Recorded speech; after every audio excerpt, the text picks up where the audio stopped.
Hi everyone, I'm Nikki, one of the Kangaroo Island Odyssey's tour guides. I also manage our Facebook and Instagram accounts. We're here on Kangaroo Island, the third largest island off the coast of Australia, just off the coast of South Australia, with Adelaide being our capital city. Today here, we're at the Kangaroo Island Odyssey's private property.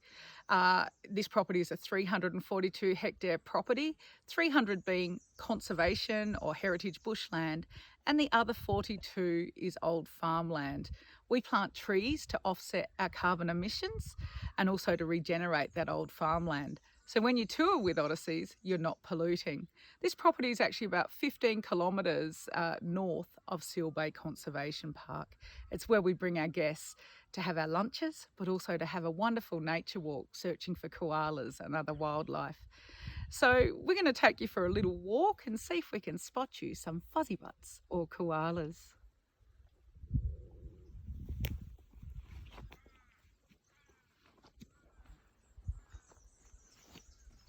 Oh, here we go. We've got a female. Oh, you're beautiful. What a beautiful girl.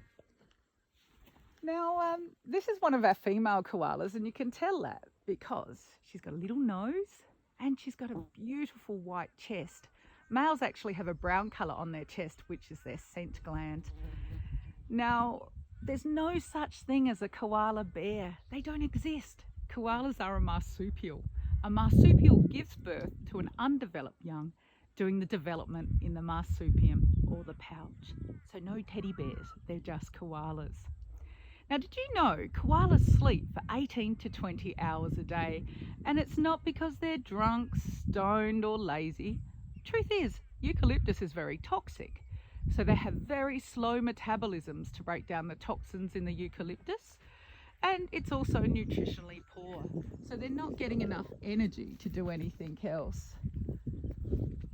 Now, with their breeding takes place between October and March. And this is when the males are getting very excited and they have this bellowing sound. And I'll try to do it, but I'm not very good at it. But it's a...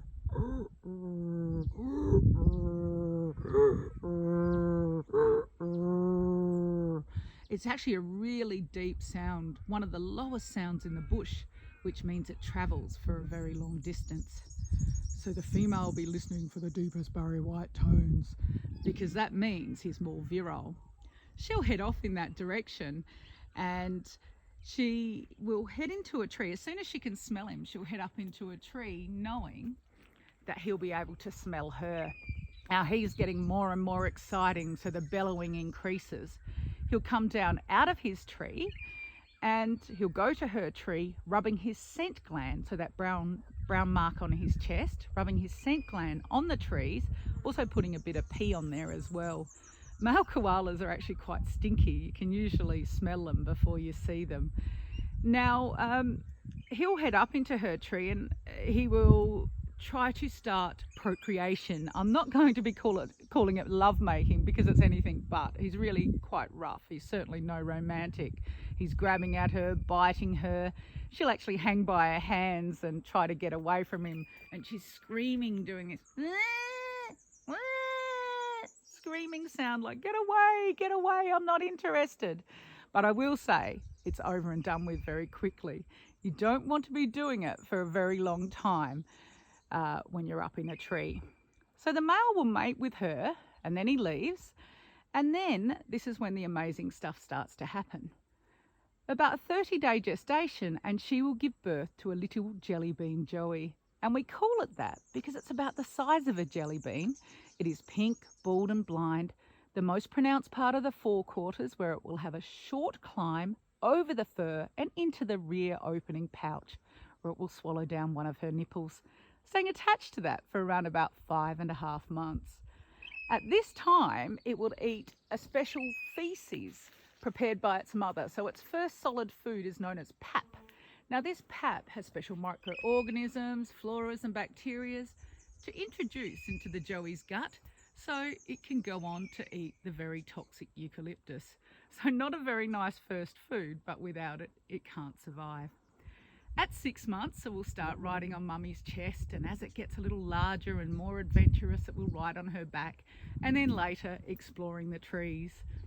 Now, 10 months is when weaning takes place. 12 months, the young males are chased out of the territory by dominant males. And little girls, they generally stay in the same area as their mum. They can for life, but generally get further and further apart. And by 16 months, are living independently. Now, breeding takes place for the female, so she's sexually mature, about 22 to 24 months of age. Average lifespan for these guys is around about 12 to 15 years, so about the same as your pet dog. We're going to let this little girl go back to sleep. Now, I just want to say a big thank you for watching us. I hope you're all well, taking care of yourself. Please check out our Facebook and Instagram pages. And over and out from me. I'll keep you posted on some more virtual tours coming up. Take care.